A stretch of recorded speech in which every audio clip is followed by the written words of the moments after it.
We are Cam and Heather on Sea Clef, and we are on the trip of a lifetime.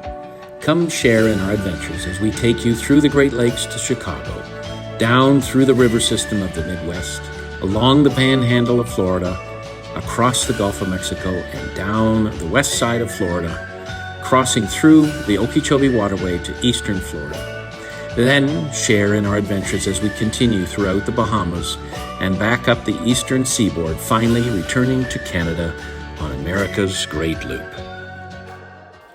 We're on the move again. After an amazing stay exploring Cambridge Cay and its stunning surroundings, it was time to set our sights further south. Friends were scheduled to join us on this next leg of the journey, so we made our way to Staniel Cay to pick them up.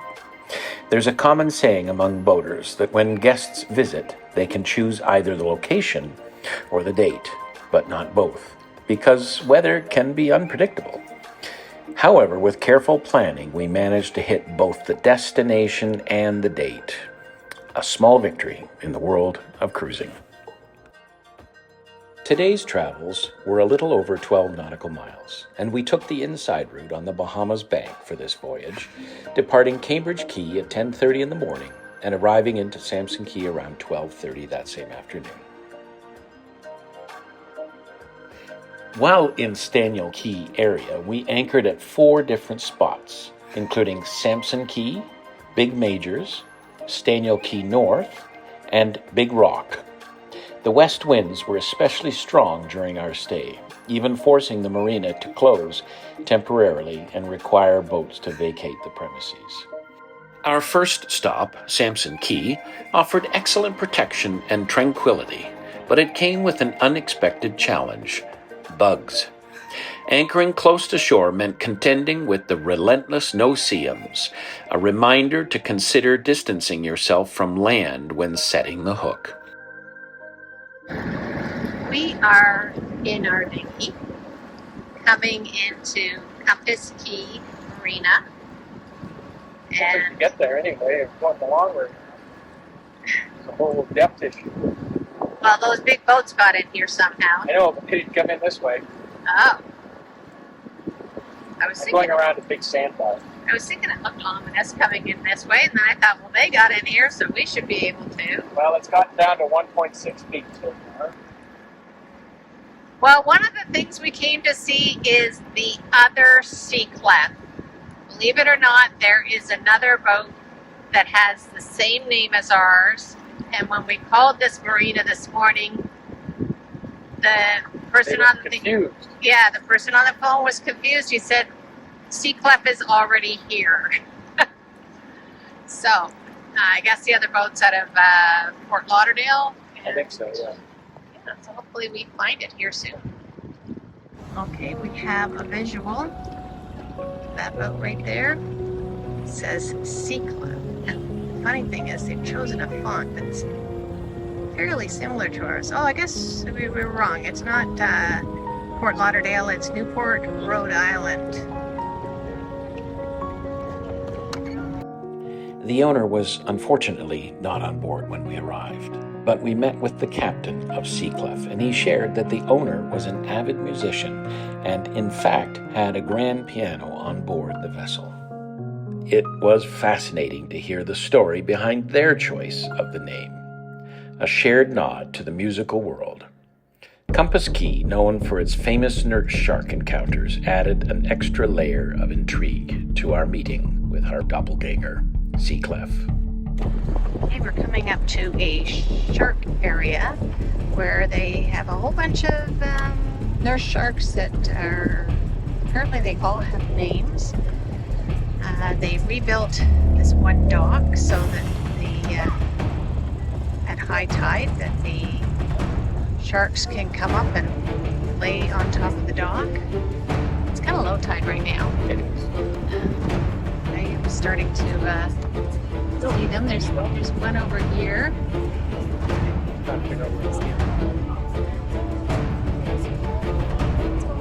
There's the dock right there. Get right in. And the sharks.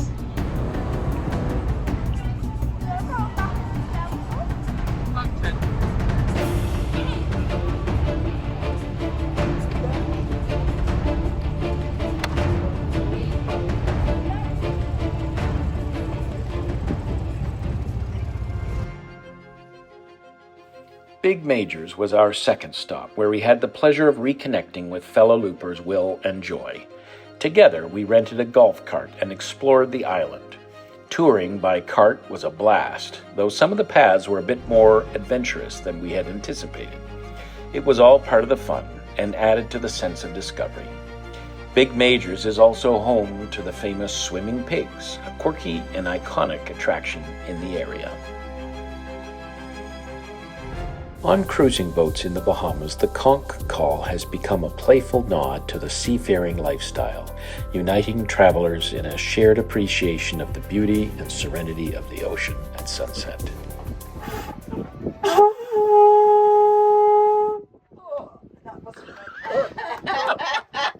Wind left it.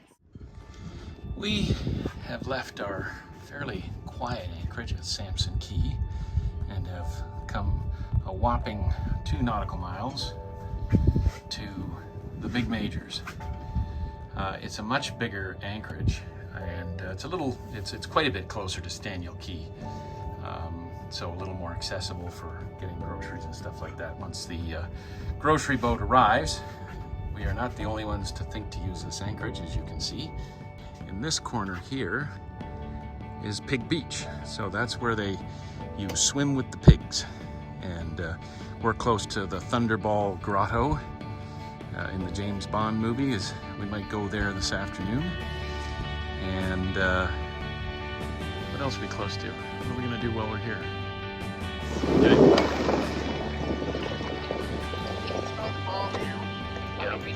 I'm just gonna wait for the boat wait. Did you make that boat wait? Yeah. Next, we moved to Staniel Key North, a mooring field just north of the iconic Thunderball Grotto. This spot offered convenient access to town for picking up our incoming friends, while we were provided some protection from the forecast westerlies. When we arrived at Staniel Key, it was our first chance to restock provisions after more than 3 weeks of anchoring out. Grocery shopping became an event in and of itself. Everyone eagerly awaited the arrival of the supply boat, and once it docked, there was a flurry of activity as boaters made their way to the island's 3 small stores. Look, over yonder. Do you see? I see. Over yonder? I see over yonder. What's over yonder? That is over yonder. Is this like a who's on first? Yes. Very good. That is over yonder key.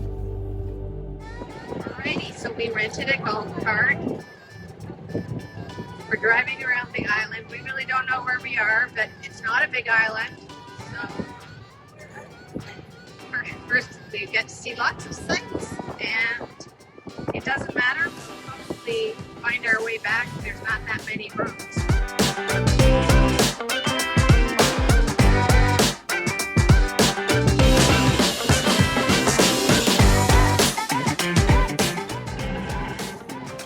Bob's Road, Heather. We're in Bob's Road. Look out for the tree. Oh, ow!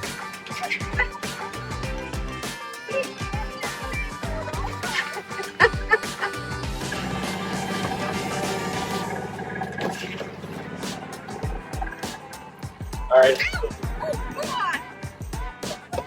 Oh, Oh, we're getting out first. yeah, it all ends well.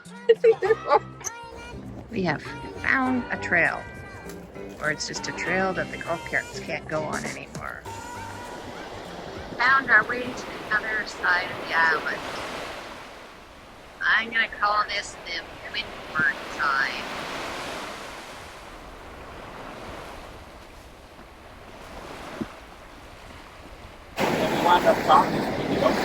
There we go.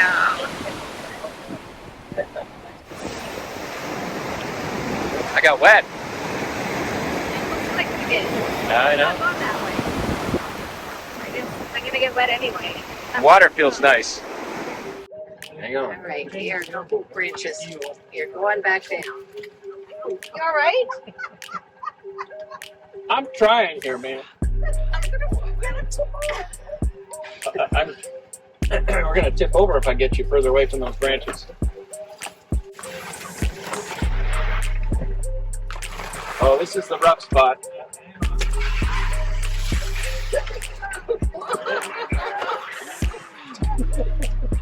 It'd be a little dicey in here. Oh my gosh! I think going downhill is worse than going uphill. What do I hold on to?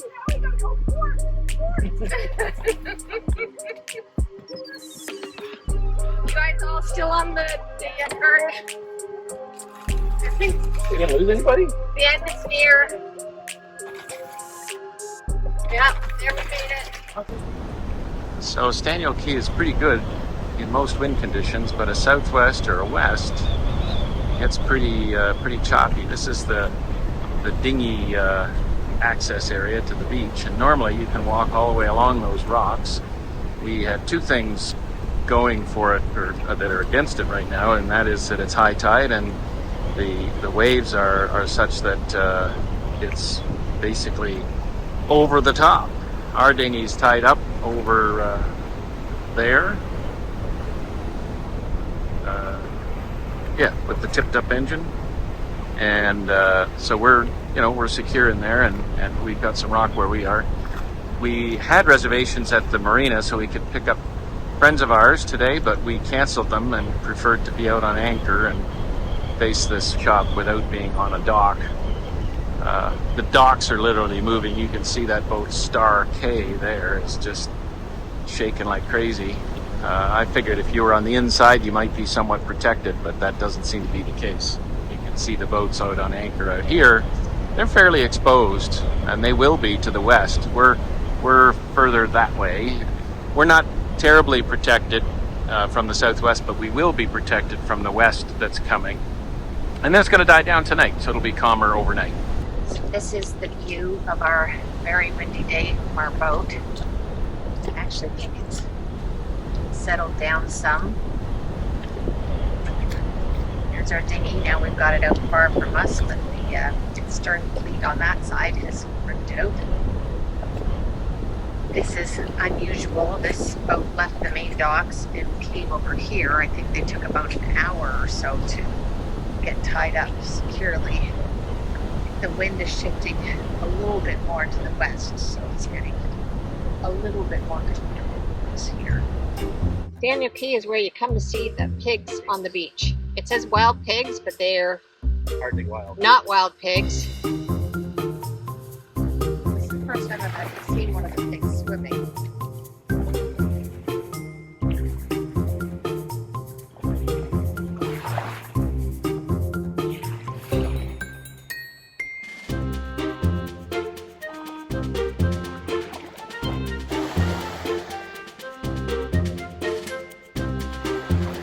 So cute. The babies. Looks like they're thinking they'd like to go swimming, or the littlest one looks like he's tasting the water.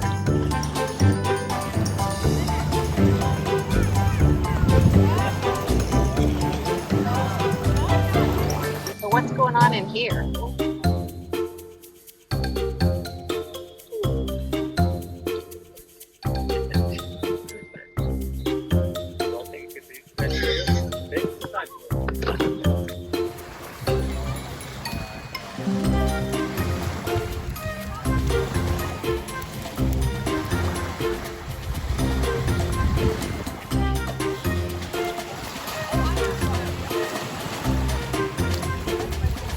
Happy as a pig in sand.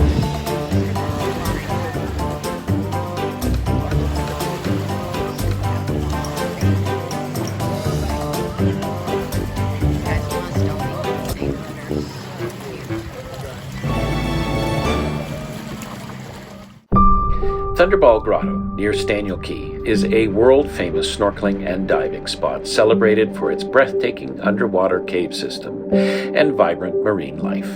Featured in the James Bond films Thunderball and Never Say Never Again, as well as Into the Blue, the grotto offers an unforgettable experience as sunlight streams through the holes in the cavern ceiling, illuminating colorful fish and corals. Accessible only by boat, visitors swim through a short rock overhang to enter, with low tide offering the easiest access. Popular for its cinematic history and natural beauty, the grotto is a must-visit for adventurers seeking an otherworldly underwater escape.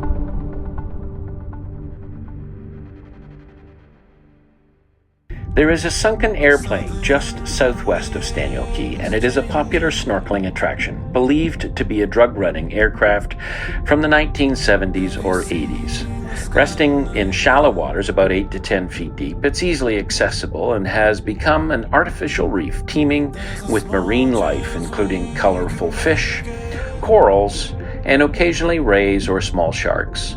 Local lore suggests the plane crashed during a smuggling operation, adding an air of mystery to the site.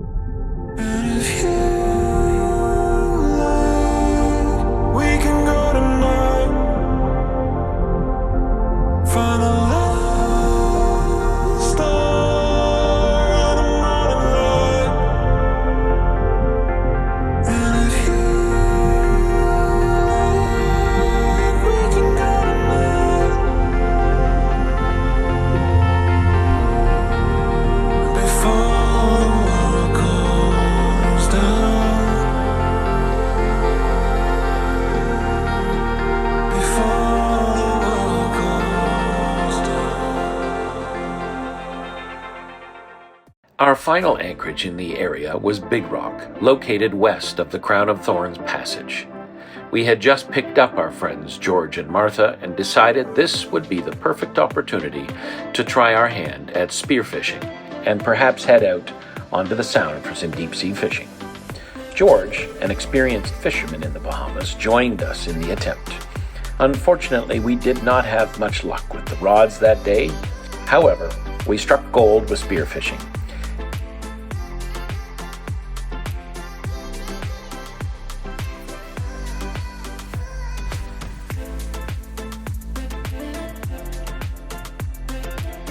Heather spotted 2 beautiful lobsters, and with George's expertise, we successfully brought them back to the boat for dinner. That meal was a true triumph, made even better by the sense of accomplishment we felt. So what do we got going on down here? We have a team effort. Heather spotted 2 lobster, and George and I went after them. George caught one of them, and I caught one of them. Oh, look at that spear right through him. Nice looking lobsters. Look at that fella. Woo! This leg of the journey was filled with challenges, connections, and unforgettable experiences. Whether battling the wind, meeting kindred spirits, or savoring our fresh-caught lobster, it's moments like these that remind us why we love the life on the water.